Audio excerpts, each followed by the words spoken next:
Welcome to the show, folks. This is Wrestling Changed My Life. Here we go. Like wrestling is like a chess match, right? And so you got to make people comfortable at times and you got to make them uncomfortable at times. We can endure anything and adapt and pivot and change. Wrestling gave us that ability. I would say nothing in life has impacted me more than the things wrestling has taught me in terms of self-reflection, resilience. Toughness. Some guys have it, some guys don't. Adversity, 100%. How to pick myself up and be a man after I failed. And everything that has shaped my life and where I'm at today would not be there without the values and basically the lessons I've learned through the sport of wrestling. For me, wrestling saved my life because it allowed me to focus and channel my energy. We're fortunate if you wrestle, because if you wrestle, natural talent helps, but it's 5% of the ingredient. It pales in comparison to heart and technique and effort. It humbled me, taught me humility. Nothing can humble you more than wrestling. I think it's the learning to adapt, right? You learn how to adapt, you learn how to solve problems. You know, if I look back at my time I spent wrestling, if it gave me one thing more than anything else, it's mental toughness. Ladies and gentlemen, welcome back to the show.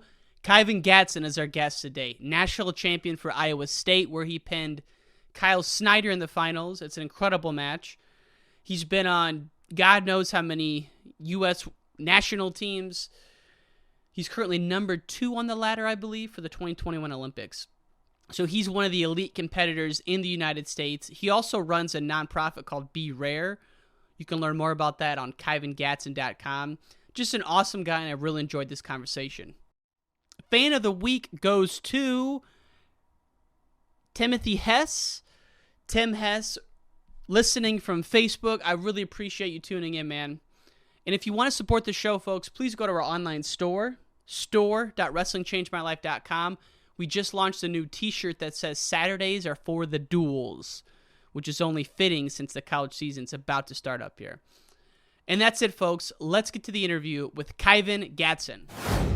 Kyven Gadson, rocking the stalemate shirt with the personal warm-up. How we doing? I'm doing good, man. I'm doing good.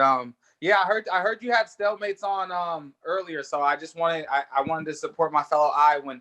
Zach is good people, so just try to support where I can. Amen, man. Now, we're not releasing this one till what's your number again? 197. 197. So we got some time. Let me see what episode we're on right now. We can always pull it forward, but if we want to stay true to form, we got about 15 to go. So we'll see what we decide. But I'd love to release this one as episode 197, man. That'd be okay. Great. Perfect. So Kyven Gadson, you're out in Ames, Iowa today? Yeah. Cool. Ames, Iowa.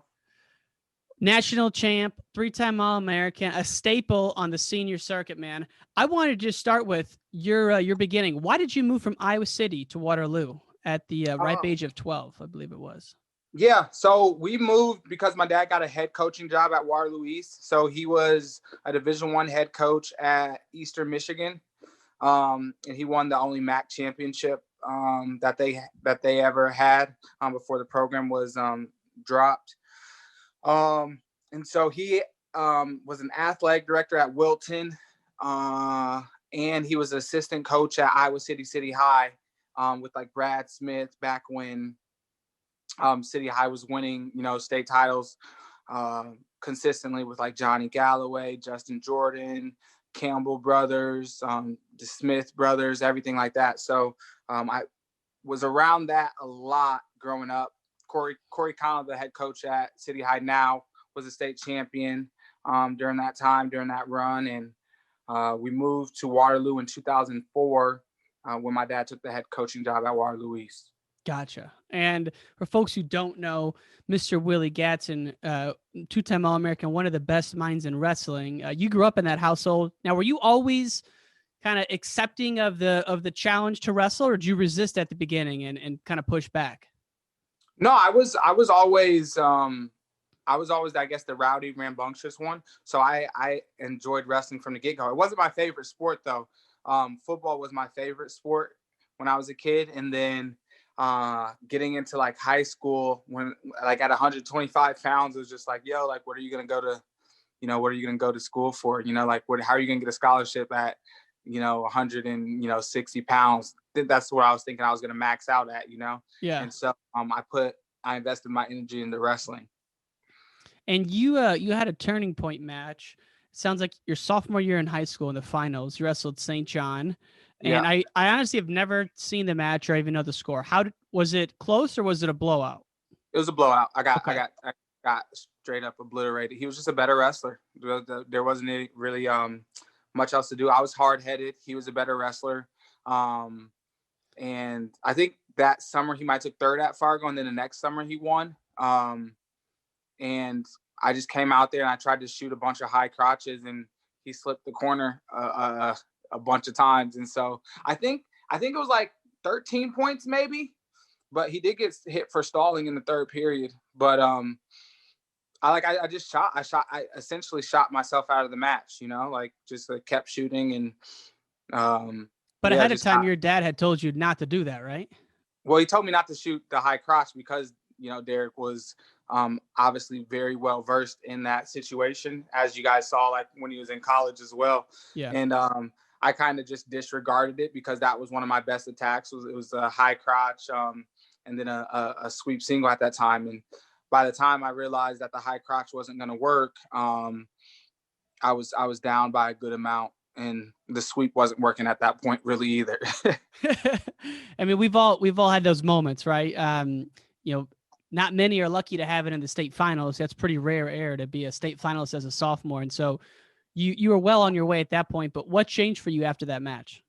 Just my ability to listen, just to be coachable, to have that humility and say, hey, Dad, like, if you tell me to do something, I'll do it. I'm no longer trying to really be hard headed and not receive, the adjustments and the critiques and things like that. And so from that point on, it was just very rapid in terms of the growth, because now, if you're telling me to do something, I'm going to do it, right? Instead of fighting it or deciding that I wanted to do it my way. It was just yo, I'll do it your way. You seem like you have some sense. So from that point on, I won the next, so state ends in February. In April, they had that postseason nationals out at the Unidome. So That's when I won my first national title. And so I really started to get into a groove then. And then you won it your junior year. What year were you battling with Knight from Urbandale? That was senior year. So we wrestled in the quarterfinals, and I pinned him with 1 second left in the first period. And that was I had pinned everybody up to that point.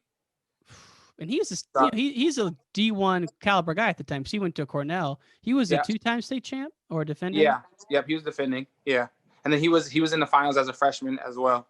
I mean, and the Knight family is well known throughout Iowa, as is your family, really. So it was generations of wrestlers going at it at that time. Because Dan Knight was one of the first 4-time, maybe not the first, but 4-time champ, and Steve's his brother. And so you guys, what the controversy was around how much time was left in that period?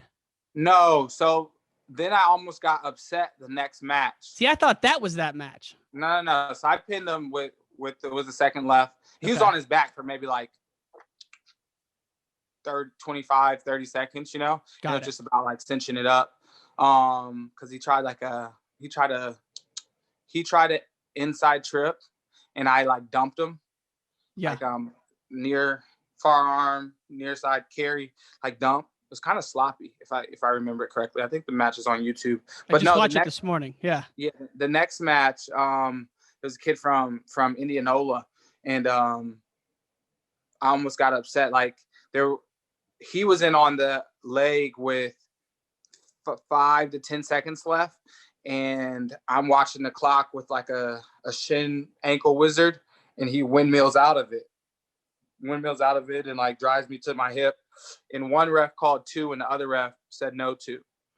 And so there was a big controversy about that. And then there was some racial undertones from the crowd the Indianola crowd and Yeah. got called some stuff. And so there's a lot of emotion and just like everything in that match.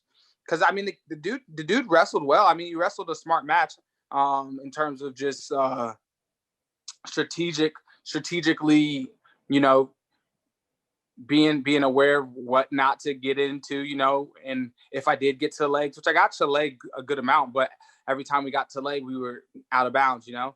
And so it was. But you were wrecking people at that point. Like you were pinning people like crazy, you know? I was 28-0 with all pins. Jeez. Yeah. And so like I hadn't been in that spot, and then you get in that spot, and I don't know if my mind started to wonder, you know, because even when I was in that spot, like I'd been in third period maybe twice that year, but I'd been up by like 10 points, you know? And so it wasn't, I hadn't been pressed. I had been pressed in the wrestling room, right?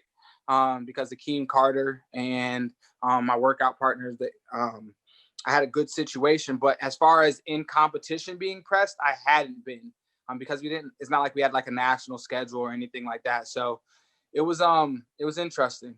What was it? Were you losing at any point in the third period? Yeah, he took me down. So I was winning, and he took me down with 30 seconds left. I got away to tie it up. So it's like 4-4. And then I try to score. He reattacks me, gets to that shin wizard. I get to that shin wizard, and I'm like defending, watching the clock more so than defending. And that's when that situation hits. And so then the run ref comes in, is like 2. Other ref comes in, is like, no, 2, time was out. And like, and this all happens like really quick, but like, it was like, oh my gosh, I just lost. Like, and I had like took off my headgear, like popped out my mouthpiece, like, wow, like I just lost, you know? And then it was like, I got new life, you know? It was like, I got new life. And so then in overtime, I took him down in like 10 seconds, but it was just like, don't put yourself in that position, you know? Like, and like, I think I was underestimating him. Just because I was like, yeah, like I'm 28-0 with 28 pins. I just been a defending state champ. Like nobody in the state can wrestle with me, you know?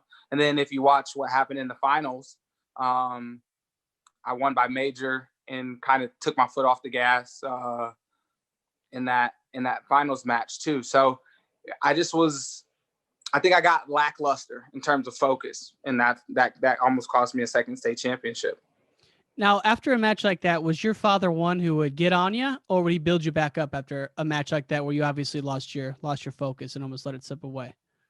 I don't remember him like really, really getting on me after that. I think like I said, there was some stuff said from the crowd, and right. A person got like thrown out and stuff, and like I was chirping back and forth with the crowd, and he like kind of like snatched me up for that and like walked me to the back. And so with that, he talked to me about, though. Yeah, he didn't talk about the wrestling because I think he knew what it was. It was just a focus thing. Yeah. And I think he realized that I was aware that it was a focus thing. And so it was just like, now just get ready. Like, well, you survived it, right? It wasn't like anything beautiful, but now just go get your second state title. And I wrestled pretty good in the finals. So dude, I think he was. When you're talking about a big state tournament like Iowa State tournament, I might even have been at the tournament that year. Was that the year where? How are you and Meeks the same age? No. Meeks like 2 years younger. Younger. Okay. Yeah. Okay. So it might have been the following year, but dude, a big semifinal match like that when the refs are kind of like conferring and they don't know if it's 2 or not. I mean, that's high intensity, you know. And you thought you were down with the match. I didn't realize it was that close. Yeah, it was heavy. It was heavy energy. It was heavy energy, and the kid still, like a friend that was on the Iowa State swim team told me that there was a kid at the bars and name saying that he should have beat me back in college. And I'm just like, man, like that's a tough situation to be in. I'm like, I was like, hey, well, I mean, he was close, but like I have the bracket, so like I don't know what to tell him. Like, does he want a rematch? You know, like. Because I don't think that would go over too well for him right now either. So Heck no, dude. Guys like that who can't get over it, you feel bad for someone like that, yeah. And you mentioned that there were some racial things that were said that were obviously not respectful, and that kind of goes hand in hand with some of the things you're doing with the Black Wrestling Association. So why was that founded, and what's your role with that? So it was founded just to like we said in our mission statement, to inspire, connect, and empower the generations of wrestlers. Because if you look at like the history of wrestling and just like Black wrestlers in the tradition, like there wasn't an Olympic, a Black Olympic champ until 1988 with Kenny. Mm-hmm. And you want, sometimes it makes it easier, right? Like my biggest person that I loved to watch growing up was Kale, right? And like I it wasn't that I didn't see color, but it was like Kale. I lived in Iowa. I loved Iowa State because of my dad's allegiances, and so Kale was the guy, and he was the best, and so it was just fun to watch him. But sometimes, if you're coming from maybe a different place, you're looking for someone that looks like you to make it just a little bit more realistic, Mm-hmm. Just a little bit more like, oh, like there are people like that look like me or have my skin color that do this, and they do it well.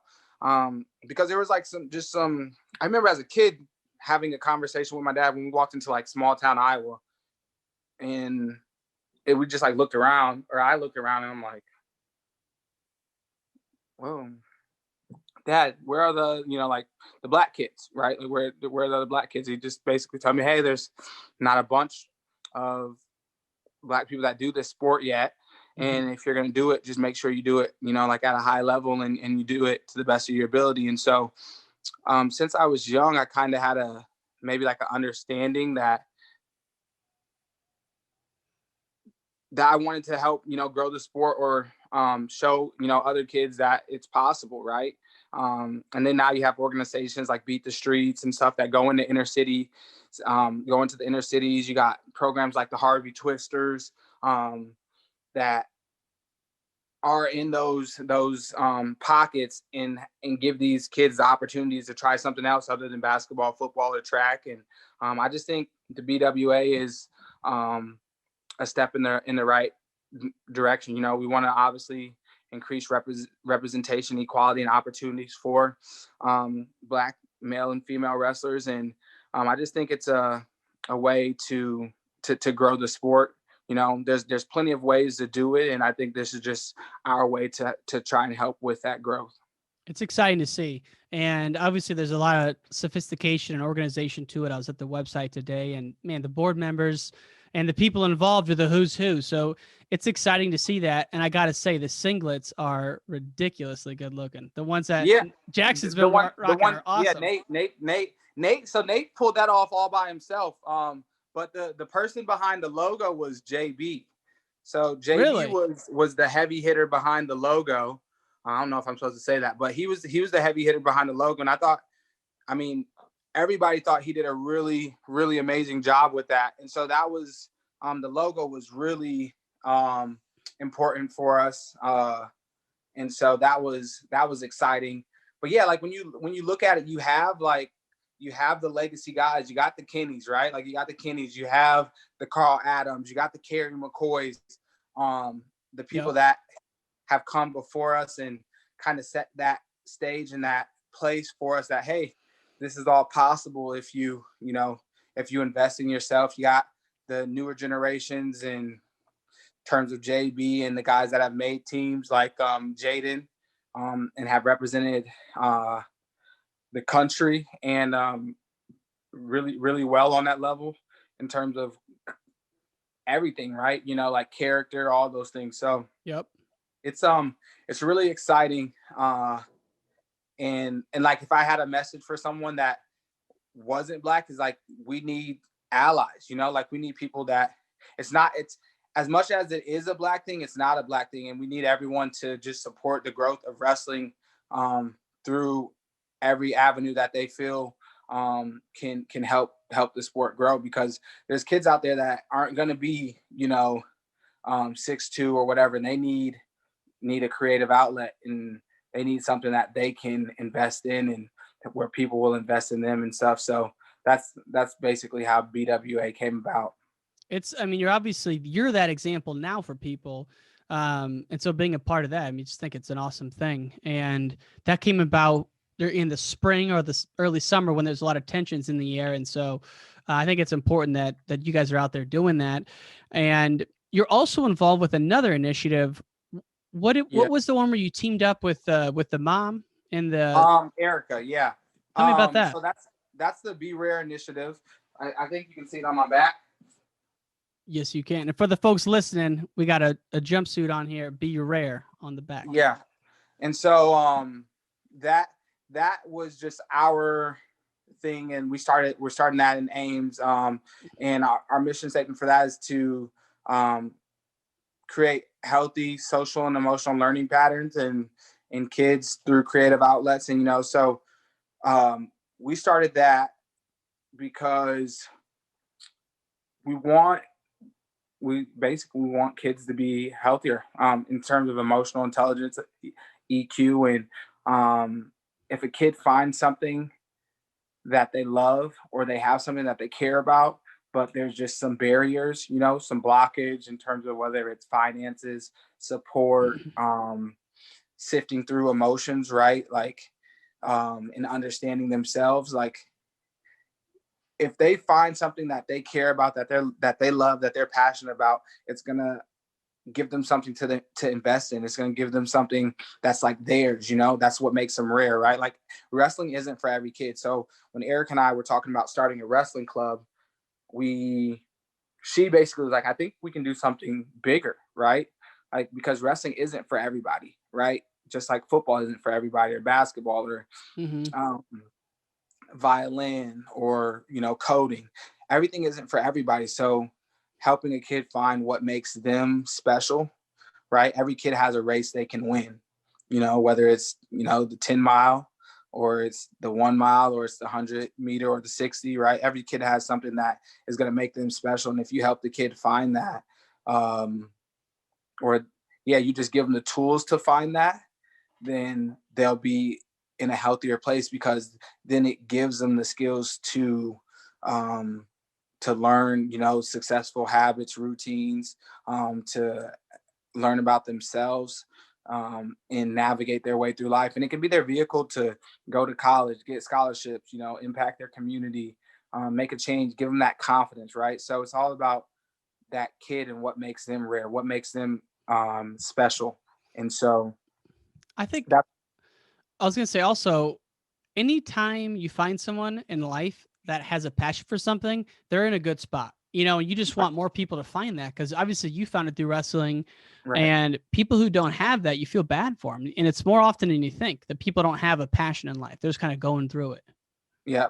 And so and I don't know if it's fear or just not getting exposed to things. And so we want to help navigate that and give people that support, and be that advocate for people in the community that might not have access to those things.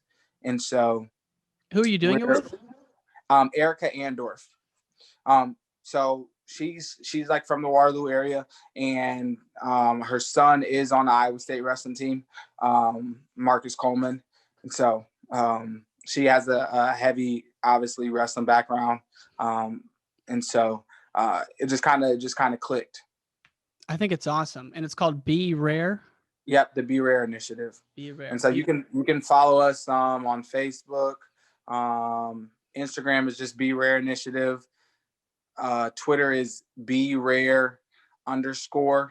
And then Facebook is just Be Rare initiative. Well, it's cool you're working with kids, because you've persevered through a number of injuries and difficulties in your career to ultimately win the Nationals as a senior. Did you have 2 shoulder injuries back to back to get into college? So I had my senior year, I was wrestling all season with my left labrum torn. In high school?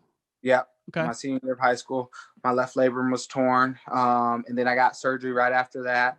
And then I got to college and I like retweaked it and broke my wrist in like the first tournament, the Cyclone Open. But I won that tournament. I beat Josh Enan from Iowa, but he wrestled at Nebraska.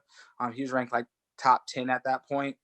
And then like I tweaked it. So Coach Jackson just decided we weren't going to go down to 184 anymore.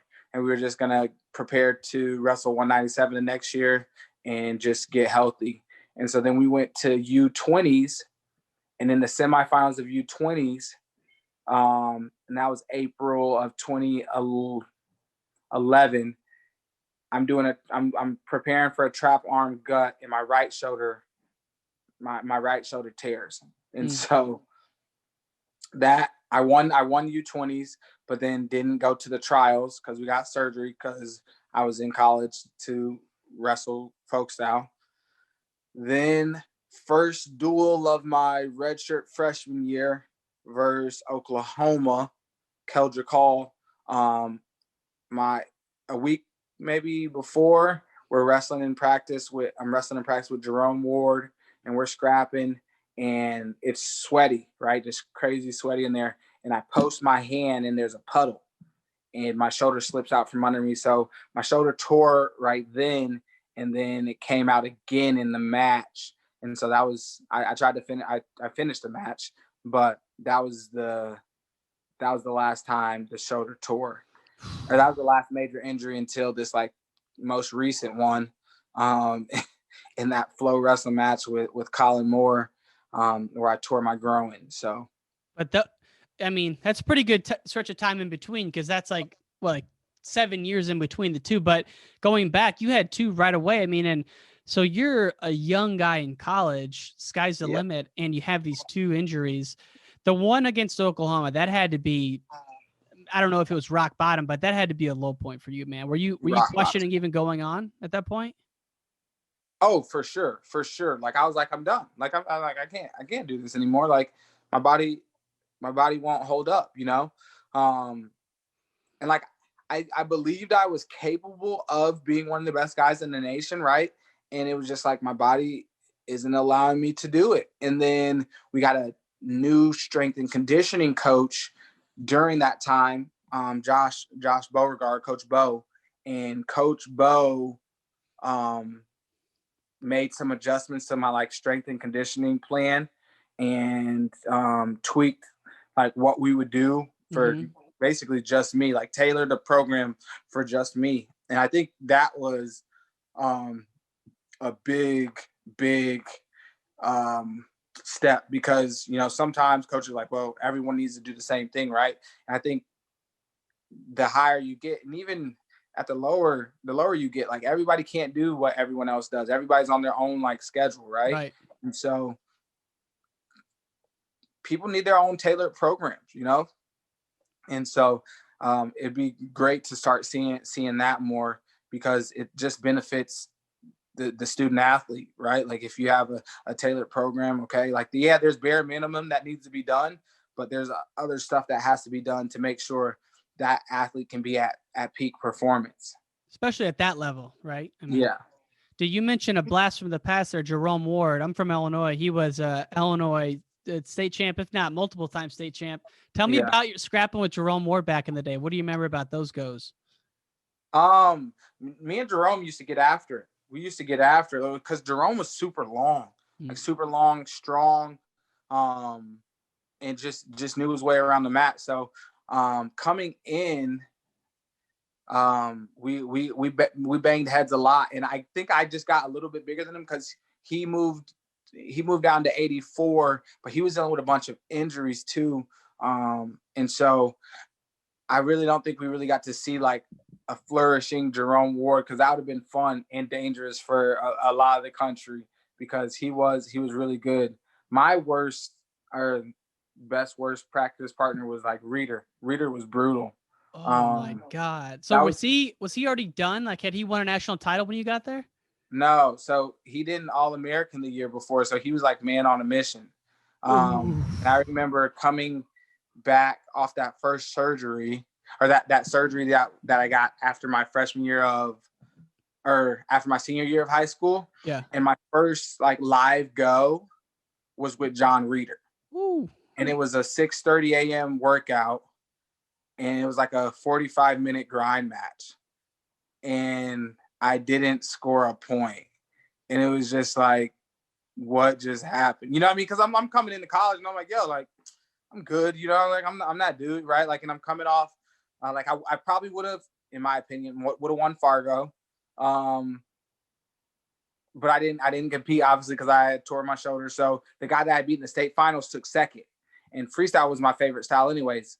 And so, like, I was like, yo, like, I'm like, yeah, I'm good. Like, I can wrestle, you know. And I was expecting, because I had been wrestling grown men, like I said, Akeem Carter, who was a Division III two-time national champ at Wartburg for Jim Miller. Yep. He was coming in and training with me in high school, right? So it's not like I hadn't felt like a grown man, you know, like I had, it's just like kind of like these kids now, right? Like they've been around the sport or around high level guys since 9th grade, and they've been going to the RTC rooms and everything like that. So it's not like when they get to college, they haven't felt, you know, someone that's grown. Right. And so like, I was like, you know, I felt like that. And that you felt confident going into it though. You're like, I can hang. Yeah. And that first practice with John was just like, hey, there's some levels to this stuff, right? Like there's like, this is a whole different game up here. And I remember calling my dad and I'm just like, yo, like, I'm not sure, you know, like I'm not sure what just happened, but I know I just left practice and we wrestled for 45 minutes and I didn't score. And my dad just was like, he was real like calm, you know. He was like, okay, you know, like just basically said, just get ready for the next practice, right? Like just get ready for the next practice. Like, because he always said, for most people, unless you're really, really elite coming into college, it's going to take you until about January to get maybe adjusted, right? And I was just like, yeah, no, I'm not most people, whatever. Like that was just my thought process, right? And you kind of have to have some of that thought process just in terms of confidence. Yeah. Otherwise, it's probably, you're going to take a back seat, right? And so I was coming in there expecting to be like ready to go right away. And then I'm like, ooh, and I'm like hit with it. And it's like humility, spam, right back to like being humbled, right? In a good way though. Yeah. And then I wrestled with John that afternoon and it was just like a match, right? Just a 7-minute match. And I remember getting one takedown in a reversal and he still beat me up, right? Yeah. But it was like, okay, like you can still wrestle, right? Now 45 minutes, a 45-minute grind match is totally different than a 7-minute like match, right? Yeah. And so it was like, you just have to adjust to, because John, I mean, if you look at what he did that year, because that was 2010-11, John terrorized everybody. Yeah.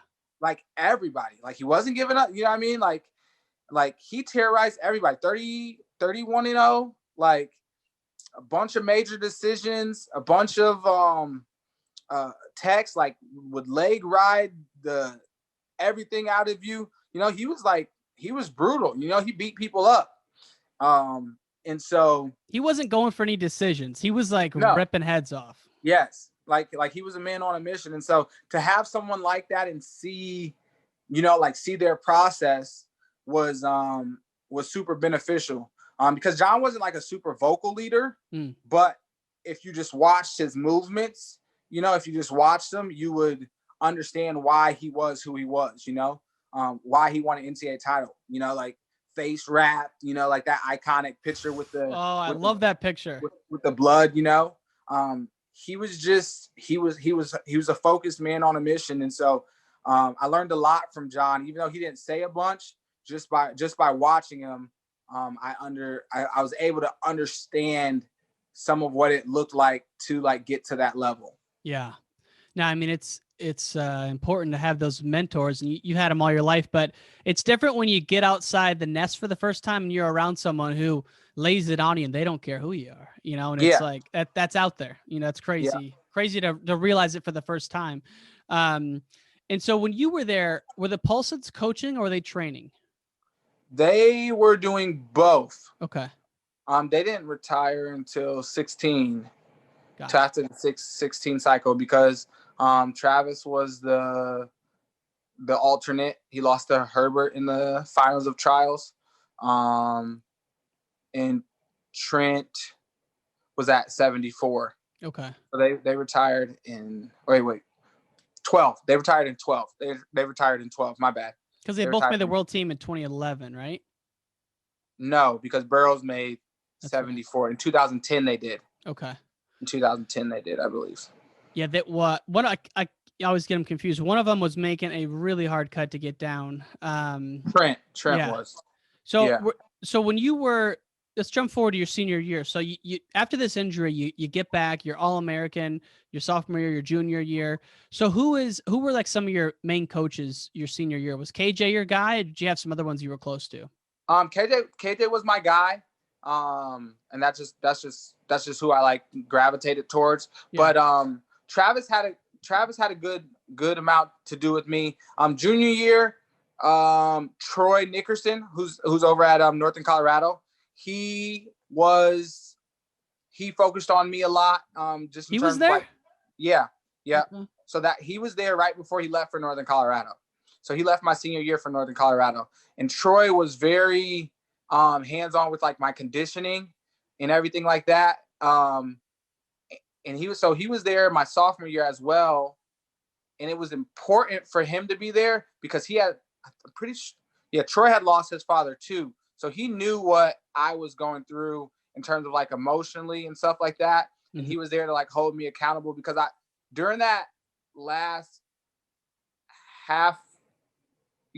month of the season, I really was struggling in terms of emotionally of like how to deal with what I knew was like coming, mm-hmm. And had some like emotional outbursts and stuff like that. And it would have been easy to like, I guess, reprimand me in a like negative way. But the coaches, I felt like did a really good job of holding me accountable, for my mm-hmm. actions and not letting them slide. But also like understanding I was under like extreme like emotional stress, like knowing like my dad's about to like die at any point here. And so like I was really appreciative of like Troy and KJ, like my sophomore, junior year. And then like senior year, my workout partners were like Duran Wynn. Shout out to Duran. He has a fight coming up, or maybe after this one releases, it'll be done and he'll have one. Travis was a main workout partner, and then Marcus Harrington and Leland Weatherspoon. Okay. And so I had a good amount of people supporting me. And like you don't win anything alone, like you can only get to a level of like the people around you, right? And so I had good people around me, and so I was really appreciative of that. I mean, you're at one of the great wrestling schools of all time, but for you, it was kind of like a perfect training environment because KJ, he's a bigger guy, and you got some of these guys that are, even, Nickerson was 125, so, maybe that was more psychological than actually wrestling, but, yeah. And like and that's the thing, like you can see like what Nickerson's doing in terms of like with like his staff and his team now, like, he's legit, right? Yeah. And so that dude they got at 65 is crazy good. Wow. Ali Rev or Ali Rez? Yeah. Andrew? Wow. Yeah. And so like Nickerson and Garrett and Marino, like everybody was on staff here at Iowa State. All those guys were on staff at some point here at Iowa State. Mike Marino's out there? Yeah. I didn't know that. So it's you guys Troy. Go ahead. Sorry. Troy, Garrett, Kylie, Mike Marino, is the staff out there. There might be someone else. That always jumped out to me though, Marino, because his dad was an All-American at Iowa State as well, or was a wrestler there for sure. No, he's All-American because Mike would have been the first father-son duo, and then I would have came like shortly thereafter because I was at a heavier weight. So we got to do that the same year in 2013, and that was like really cool in terms of just like legacy, you know. And so Yeah. Dude, speaking of your father, did he ever talk about the match with Chris Campbell when he lost in overtime in the semis, sudden victory? He said he had just thought he had figured him out. He said he had just thought he had figured him out. But like if you've watched like a Gable interview, who like, he just got honored. Well, it would be today, but it's not going to be today for the thing for that Presidential Medal of Freedom. He just got or when it picked it up. Yeah. You know, Gable said Campbell was his best guy. And so my dad said like at 177, like they were like, Chris was very like, he was a very tactical and smart wrestler, like knew where he wanted to be. And like, that's why Chris went on to be like named the most technical wrestler of the year, I think in 81, I believe. And then you go at 36 or 37 in 1992, you go win a bronze Olympic medal after like being out of the sport for 8, 9, 10 years, you know, like that just speaks to the volume of his aptitude, right, for wrestling and his awareness of it, and just like his technical like superiority, like his level. Like if they got to a leg, and this is something KJ always said, like if these dudes got to a leg, they were gonna score. Like there wasn't like if I got to your leg, I'm scoring. Like, and so if like when he watches if you watch wrestling with KJ, if a guy gets to the leg and they like push someone out, he's like, what is he doing? You gotta score that point, because it's like that point, that's the point you're leaving on, right? Like if you don't make any like real attempt if you just go push someone out, like if you don't make any real attempt, that point can come back to haunt you. And so, but at that level, if you get to a leg, he's saying you got to be a freaking takedown machine at that point. You have to score 100% of the time. And to your point, though, I mean, Campbell, I mean, you can't come back and win at 36, 37 unless your knowledge of the sport is so high, because you can't do the same things you did when you were wrestling your dad in 1975, you know? Yeah. So I was just looking at your dad's brackets. And I'm like, God, he lost twice in sudden victory, Campbell in sudden victory, and then this other dude the next year. Lieberman. Yeah. But because back then, you know, the sudden victory, you'd wrestle the whole time. From what I don't know for sure, but I think it was like you'd wrestle the full 3 extra minutes, and whatever happened at the end was the score. So I just thought it was crazy, man. To your point, everyone says Chris Campbell was Gable's guy and that he was maybe the best wrestler that Gable ever coached during that time, which is saying a lot because, you know, there was a lot of Randy Lewis, all those guys were going through there at that time. But that just shows the level your dad was at, and that's who's teaching you. And so kind of all of these things that's going on, the injuries, your father's passing, it's all culminating. And then your senior year, you're in one of the toughest brackets in NCAA history. You got Kyle Snyder, Jaden Cox, yourself. Those are some of the guys in that weight. You make it to the finals. And dude, is it a lat drop? Is it a step over? What is that? So I didn't know this at the time, but it's technically called a Polish, right? I just rebranded it as the Gadson because I didn't know the name. And so when KJ taught it to us, it just like, I don't know, just like, oh, this seems like it'll work, you know? And it's not like he showed a bunch of stuff that didn't work, right? But it was just like, oh, like, I think I could add this, right? And it was just like something that will like show up off positions, right? If you're down, right, and you stand up and you can just turn around and turn into somebody and threaten the position, most people don't want to wrestle in those positions. And so you're either going to get one or you get a takedown, and maybe you get some back points and maybe you'll get a pin. And so when I was able to add that into my arsenal, it just was like, all right, all you have to do is just wrestle really hard and positions are going to show up, right? Like, you know what positions you want to show up, and you can just create opportunities and ways to get into these positions, and that'll breed success for you. But dude, you stepped up with it. You were so confident. You were like, it was like a wrestling room. You were kind of looking around. You had the overhook. It was just like a workout. And then you fell right into it. And you didn't fall into it, but you took it. But I just never seen you so calm in an overhook before like that. You were just straight up. Well, it was just like, we knew, I mean, we knew we knew this position would show up. We didn't know how. And if you like go back and watch the match, we got there earlier and I was acting like I didn't want to be there. And so I kind of wrestling is like a chess match, right? And so you got to make people comfortable at times and you got to make them uncomfortable at times. You got to be able to change direction, change pace. And so the night before, Jerome Ward and Nate Carr Jr. were up in the room with me talking after I made the finals. And they're like, do you know what's the plan? And I was like, and I'd already had my interview with NCAA. And I was like, well, the whole goal is to get a pin. And so if you want to watch, here's this video here. But if I have this video and it's my whole goal is to get a pin, it's kind of like a walk-off, home run. Every kid that wrestles dreams about getting a pin in the NCAA finals, right?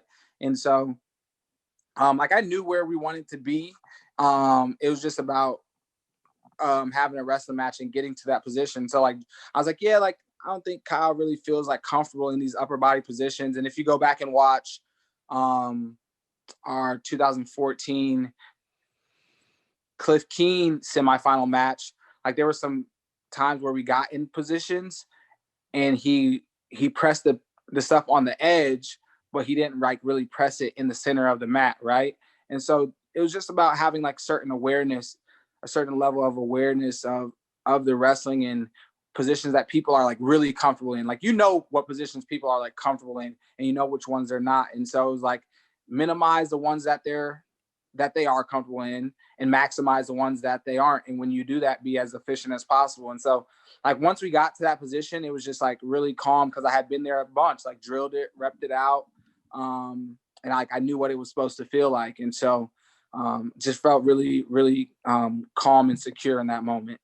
Well, dude, isn't it interesting how wrestling, only a wrestler would know this, but you can feel a guy and you can start to feel where he's getting strong and you don't want to be there. And it's like you said, it's this chess match of kind of unspoken language of, getting to positions where you're good at and where you're not. And if you make a mistake, just like a lion out in the prairie, dude, they're going to freaking pounce on you. And that's what happened. Right. Yeah. And so, yeah, if you think about, I'm the only dude in that of those three guys, right? Myself, Jaden, Kyle. If you look at their senior level careers, Jaden has 4 medals, Kyle has 5, Jaden has 2 world titles, Kyle has 3. Jaden has Olympic bronze, Kyle has Olympic gold. And everything points to us all being at 97 kilograms, right? In April, to I guess you could say rehash that bracket out, 6 years later. And so it's amazing because it's dude, you don't want to be the one that doesn't get a senior level medal, right? You don't want to be oh, I got an NCAA title. Well, yeah, they both have 3 apiece, right? You got the one, right? You got to go get yourself Olympic gold or maybe some world titles, to get on that level with them. Otherwise, you're like a one-hit wonder. It's dude. So it's exciting though, because they're both really good. They're really good at wrestling. And they challenge you in different ways.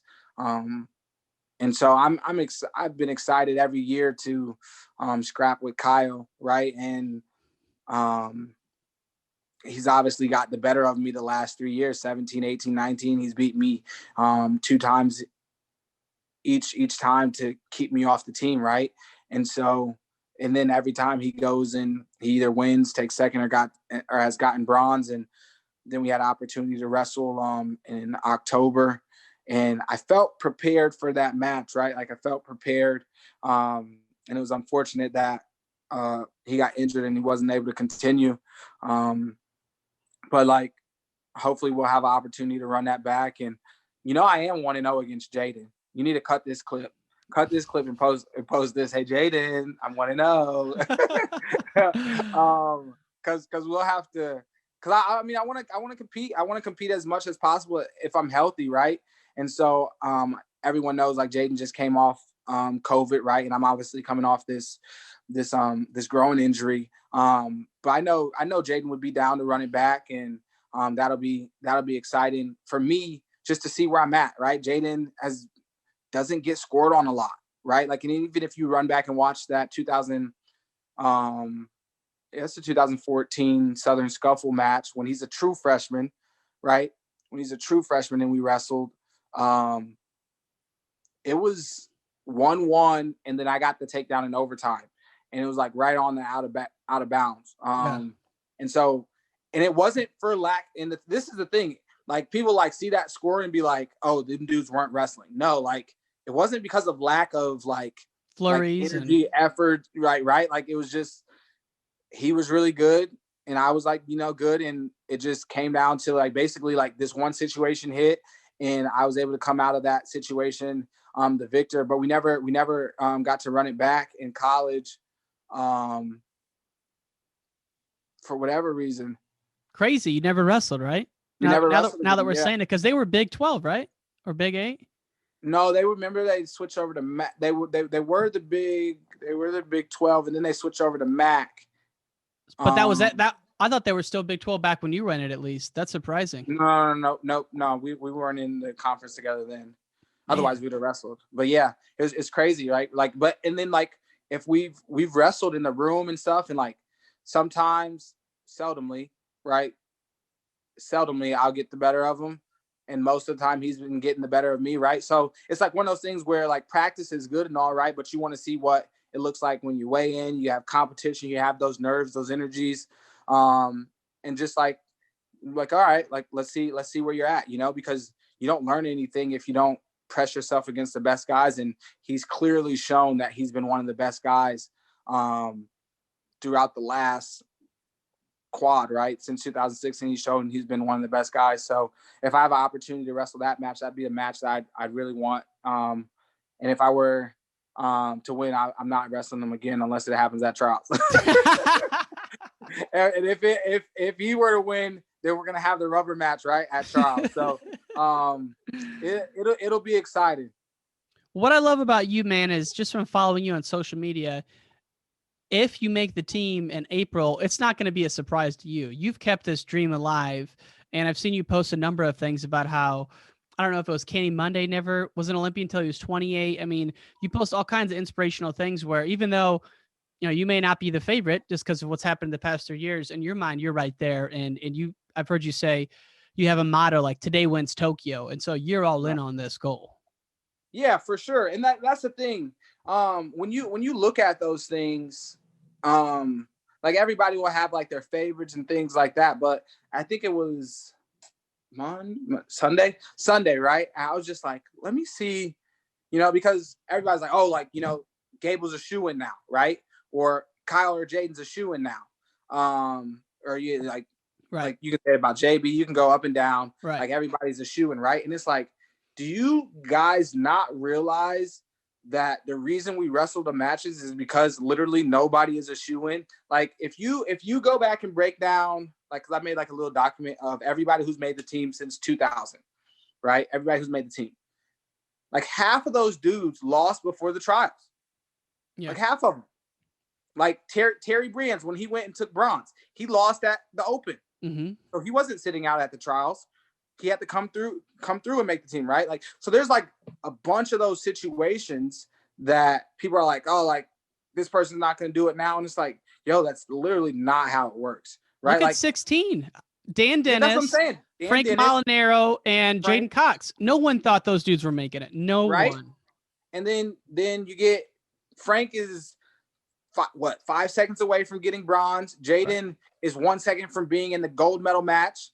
Or was it like, where 1 second, you know what I mean? Like, so like, it's like, I can't fathom it. And maybe like, that's just me because I have to be in that place of not being able to be like, oh, like, well, they're a shoe-in, there's no point to it. Right. Because then you don't prepare like you need to, right? Like you have to believe like this is possible. Like you have to believe that I can beat these guys. Right. And on those 2 days, April 10th and 11th, I have to beat these guys for my dream to come true. Right. And they've had some of their dreams come true. They've been able to be the best in the world, And so I like, yo, like I have to believe like, yo, this is it's my turn, right? It's like you got like your siblings, right? And they've been on the iPad, and you want the iPad because you want to play your game, right? Like I want to see what it's like to make an Olympic team and go over to Tokyo and represent, you know, and run around the mat with the flag and feel that love and support and just accomplish something that you've spent a good amount of your life up until this point investing in, and people have invested in you, and you have all these different support systems, whether it's the Cyclone Regional Training Center or Sunkist, or your mom, your sister. Like you got all these people that have supported you and will have continued to support you. And so to have that and to have that investment in yourself and not believe like that you can make that happen is like, that would be like tragic. Right. And so like, I honestly believe like I can be an Olympian, an Olympic gold medalist. And that's why I put in this time and energy into this sport. And because I honestly, truly do love the sport of wrestling.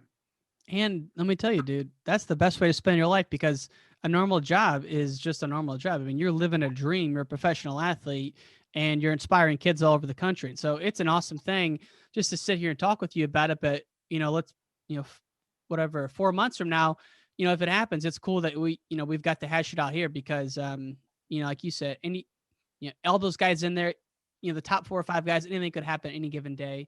And I'm just excited to see you back out there again. So speaking of that, are you healthy right now, or you still got a couple more weeks till you're back? We're still getting healthy. When would you wrestle? Like February, if you could do a pay-per-view card, or is that a little too soon? I think February. I Okay. think February would be good. Yeah, I think February would be good. My weight's still really, really good. Like I was like, hello? Yeah, I'm here. Yeah. Okay. My weight's still really good. Like I was like 217 and a half this morning. So like I haven't like messed around and got like fat and happy. I know my nutritionist will be proud of me. We'll see, I guess, when I go get scanned again. But yeah, so like February would be good. Just got to find someone to put it on. Cause like you'd probably, I think doing it like maybe 6 to 10 weeks out of trials would be good, right? Because you get feedback, right? Like you get feedback on, you know, some adjustments, what you need to work on during that like training camp, going into trials, you know? And so I think that would be good. And then it's all business from then on to the trials, you know? Yeah. Kyven Gadson, man, this is awesome. I really appreciate your time, my friend. We'll let you decide on when you want it to go. If you want it to go earlier than 197, we'll do it. If not, we'll drop it at 197. We don't have to decide right now. What we like 183. Wait, sorry. I think I'm at 184. Hold on, let me look. I know we talked beforehand, but because the last one was Pendleton, right? Was it really? Oh my God, I've been slacking then. Yeah, 183. Yeah, so 2 a week.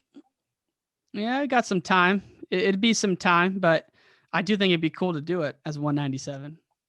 Maybe I just have to come on again. Maybe I have some. Maybe that's it. Maybe that's it. Maybe we'll get you on. I've never had Kyven Gadson on, so maybe you and KJ can do a joint one on 197. Oh, that'd be dope. That'd be sick, right? I've always wanted to have him on, so that'd be a good one.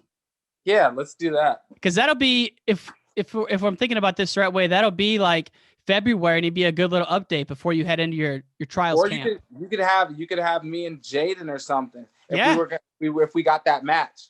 Yeah, absolutely. Let's do that. Okay. Yeah, so yeah, just drop it, and then we'll see how we can get 197. Cause that'd be cool for Jaden too. Cause I mean, if you're really thinking about it, he's Mr. 197. Even though, hey Jaden, I want to know. There it is.